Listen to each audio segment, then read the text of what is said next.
Morning guys, welcome back to the channel and welcome back to kind of a mixed video today. Another COVID cut. I've lost count of what number this one is.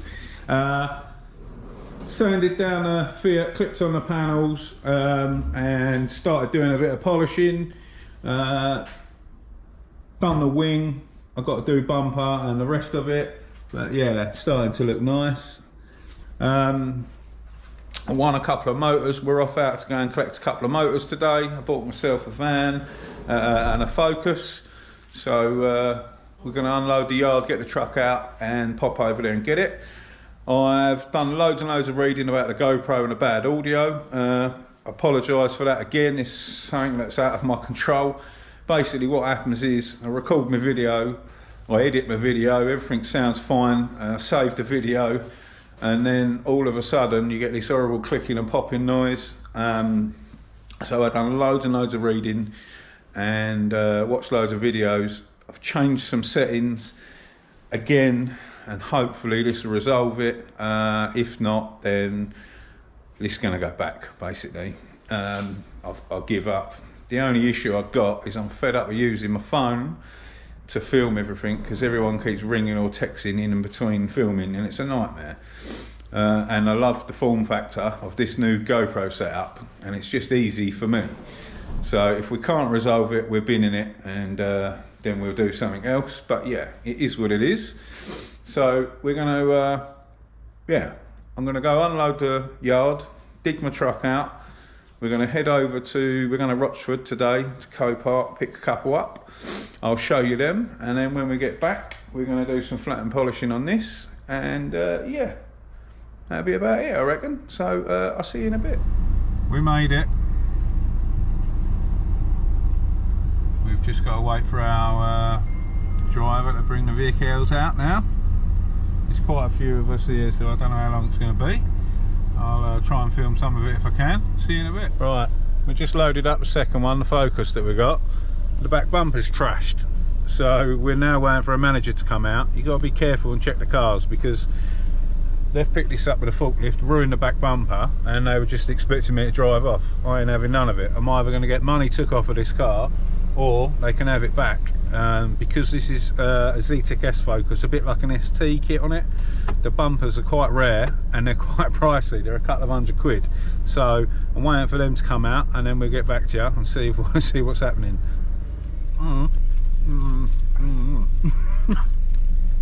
Eating lunch. We have a problem. So got van, the Focus that bought, basically the forklift driver had pushed it into the racking or something and damaged the rear bumper, and it was a Zetec S Focus, quite rare. They're like one down from an ST. It's got a very similar bumper to the ST, so I went straight to the office, disputed it with them. Apparently they don't offer discounts anymore, they can only do refunds, so I told them to refund me. So no Focus, unfortunately. So just a little courier van. So when I get back, I'll give you a little walk around of that, show you the courier van, and show what we've got to do to it. See you in a bit. Right, we're back. It's pouring down out there and it's blowing a hoolie, so there's no point trying to walk around the van and trying to show you that. You wouldn't hear nothing anyway. I'm going to insert some pictures now and show you the damage of the van. No doubt you'll see it at some point. I'm just going to get the pictures up now, so I can put them in the picture now and you'll see. Snow covered, quite hard to see. Looks like they've removed the sign writing quite horribly, as you can see in the pictures now. Very hard to buy a vehicle that you're not allowed to go and view when it looks like this. Rear quarter is the main damage, as you can see there, and the door. Doors are about 200 quid, 180, around that sort of mark. I've managed to find a couple, put them on the watch list. It's done 85,000 miles, which is pretty good. 2015 model, and the rear quarter probably will repair. I'm not 100% sure. Worst case scenario is I'll buy another one and weld it in, but I think that will repair. And it's got a scuff on the bumper there, which probably looks like it's done from the forklift driver again. But yeah, as you can see, not a bad little van. I bought that for myself to get rid of the Fiesta van. I'm not 100% sure. I didn't realise it's proper poverty spec, this one, wind up windows, everything. I'll either do it up and sell it, or do it up and keep it. I'm not 100% sure yet, but that's sort of going to the back of the queue for the moment. But it came up at the right money. Them vans are about £5 upwards on eBay from what I've been looking at. And I think that came in about £3 odd, about 3.2 something, which I don't think's terrible. By the time I've repaired it and done my bits, it's still easily going to be a £4.5 to £5 van, so it's not too bad, especially with good mileage. So yeah, that's the van. I'm sure that'll come up in another video soon. Let's go and get some of this flat and polishing sorted out, shall we? Yeah, got to crack on with that. I ain't got much day left, but I want to at least get a few more bits polished up, and I can show you. See you in a bit. Right, this is probably the worst colour to show you because you can't see anything, but there's quite a few dirt nibs in this wing, and the other wing had quite a few. But the actual body of the car, there ain't hardly any. We've got one over here. I did find another one somewhere, can't remember where.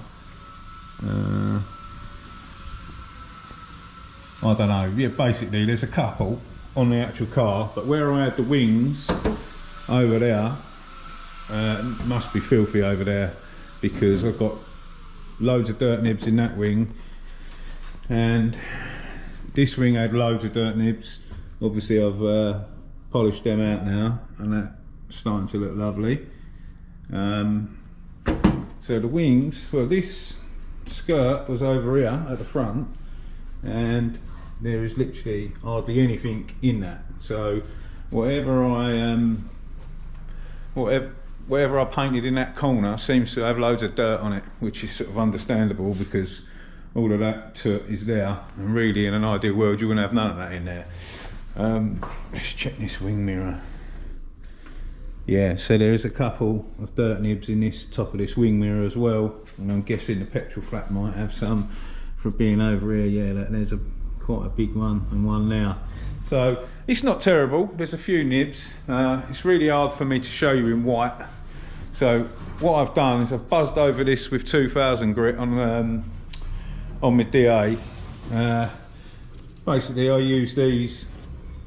These are made by Mercer, and they're a soft pad sanding sponge as such, for wet flatting.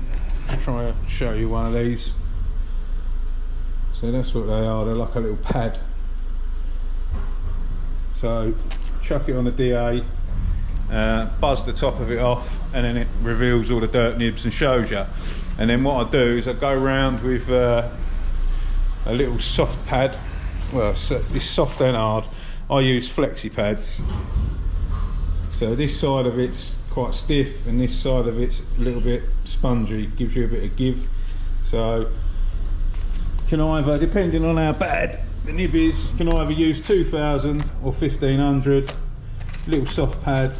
I use it so the stiff bits at the bottom, and you just literally find your dust nib it out, and then off you go. Move on to the next one, and whatever scratches you put into the panel, you got to obviously remove. So if I go over a dust nib here with 2000 grit and it's not quite getting it out, I use a bit of 15, and then once that's done, you have to smooth it back off with the 2000. I buzz over it with 3000, then polish it all up, and it works for me every time. So I'm going to start going around these little nibs now with a bit of 2000, see if they come out, and then I'll show you the process step by step from there. So yeah, let me get me papers over. I'll see you in a sec.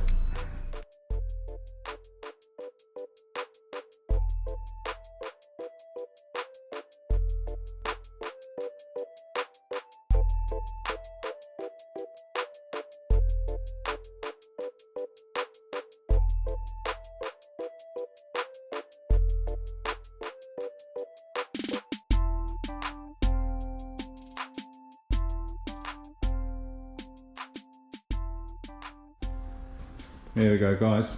So as you just saw, I de-nibbed it with my little block. I ended up using a bit 1500, went around all the little nibs, sanded them out, and I went back over it with a DA and a soft pad. So I've done 2000 quite thoroughly to remove the 1500 grit scratches. So whatever you sand with, you're putting scratches back in the clear coat. You need to remove the scratches that you're putting in. So I went over it with 2000 and then I changed up to 3000, and as you can see the panel's all nice and flat now.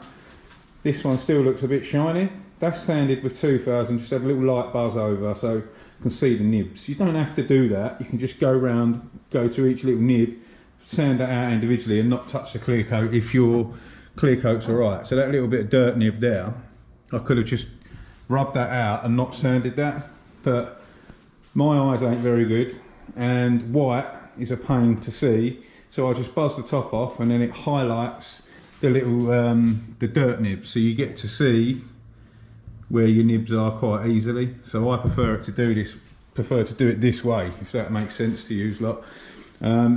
Obviously if you've got a poor finish to your clear coat and you had, like, I don't know, for argument's sake, loads of orange peel, we haven't got a lot of orange peel in this, and nor is the actual car itself. So if you wanted to eradicate all the orange peel, you could flat it all down with 15, get it all nice and flat and smooth like that, and then do 2000. You don't have to do 3000, just makes the polishing easier. 15 to 3000, and then it'll be flat and look really, really nice. That's if you wanted to alter the orange peel. I've already gave it the correct orange peel that the car needs to match the rest of the car, so I'm not sanding out all of the orange peel, I'm just concentrating on them dirt nibs and then getting rid of the scratches that I've put in. So that's what we've done with the wing. That's ready to go now. So I'm going to use the Ferrecla G360 compound. So first of all, I'll start off with the yellow sanding pad, which is coarse. Then you've got an orange, which is medium, and a black, which is fine. And how it works with this G360 system, I'll turn it round. So you use your harder pad with the red top stuff, and then you go on to the medium pad with the red top stuff, and then you go on to your soft pad with their black top. And this is just how they do it. It does come with a different pad, but I'm not using that today. So when you buy this kit, I think it comes with like a microfiber kit. Yeah, sure, it's a microfiber pad of some sort, but I prefer this Rupes pad that I'm using. So yeah, this is where everybody messes up. They don't polish enough.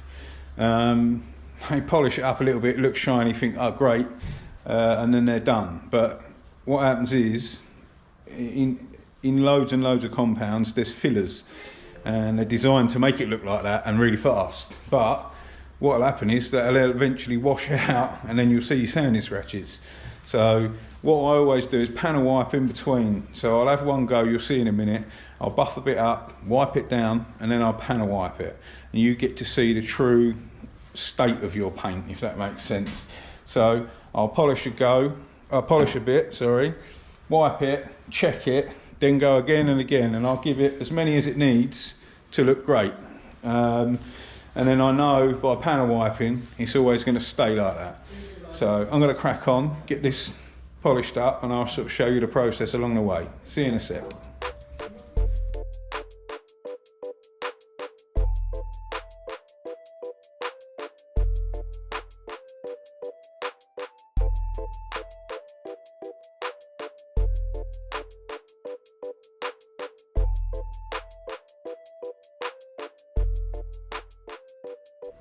Right, there we go.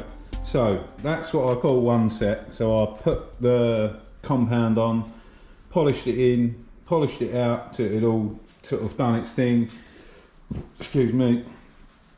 Now for the most part that looks nice and shiny, but I know that's not done. That's had sort of one set, and I can still see some sanding scratches from where I de-nibbed it. So I've panel wiped it.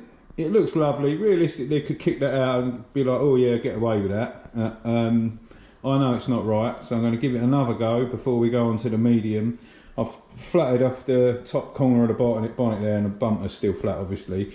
I'm going to buff the corner of the bumper, the bonnet in as well to make that look shiny. But yeah, so I'm going to carry on until I'm happy with it and I can see no sanding scratches in that paint. And then I'll panel wipe it after the next set and see what I think it looks like, and we'll go from there.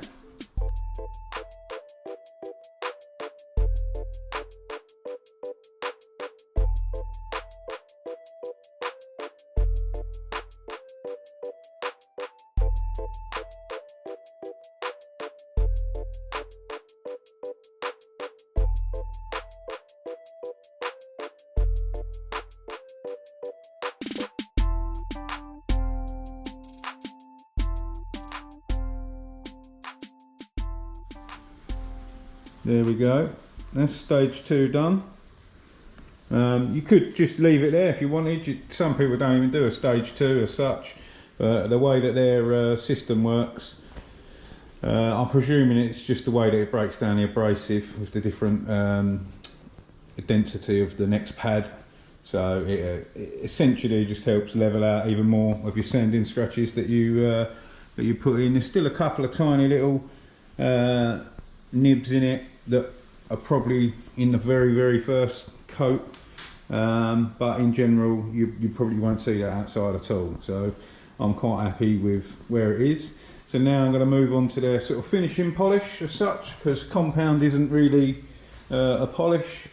So this is their finishing one that they do, and you use that on an even softer foam pad, and as you saw when I was finished each sort of set, I was cleaning the pad off with the airline. I never used to do this, and loads of painters I know don't do this, but since I got into detailing and understand a lot more about that side of it many moons ago, by not cleaning your pads out, it just puts more and more scratches and swirl marks into your paint anyway. Some people ain't bothered, they just want to buff it up, kick it out the door. I understand that. But I'll just try and do things the best I can, and yeah, that's what I do. So keep your pads clean, you get better results and it'll be easier. So yeah, let's move on to the soft pad, the final finishing glaze, and then see what it looks like after that.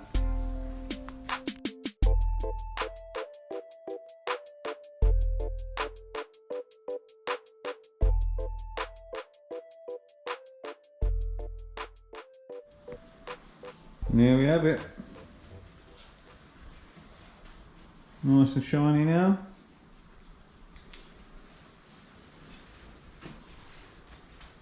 It's so hard to show a lot of white on here. I don't know what you're seeing, but yeah, it's hard work.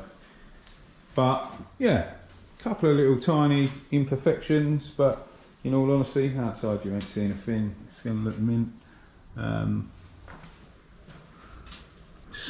So hard to show you in a good light what that looks like,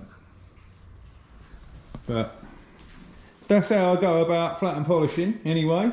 In general, that's what I've used today. I do have loads of other compounds, and they've got various grades, you know, but yeah, I chose the Freckler today to do that.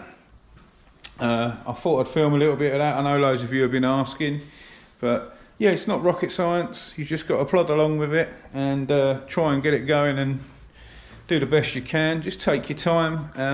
Obviously, not putting any pressure on the rotary polisher, just letting the polisher do the work. Take your time. Don't stay in a panel, in a certain part of the panel for too long at a time. Keep it moving. And it doesn't matter if you've got to go over it about 30 times, you know, to get the result you want, as long as you get the result you want. So there's no real textbook way of machine polishing. You just learn as you go. Once you start getting your head around it, it's not that difficult, and then you can start pushing yourself to get better and better results every time. And that's how you learn, I suppose. It's all about carrying on and trying to make yourself better and better every time. So yeah, I know loads of you were interested in the flattening and polishing stage. I've still got the rest of the body to sort out and all the other bits, but we've run out of time for today. So yeah, bit of a mixed video today. But as always, massive thanks for watching, and we'll see you very soon on the next one. Stay safe and be lucky.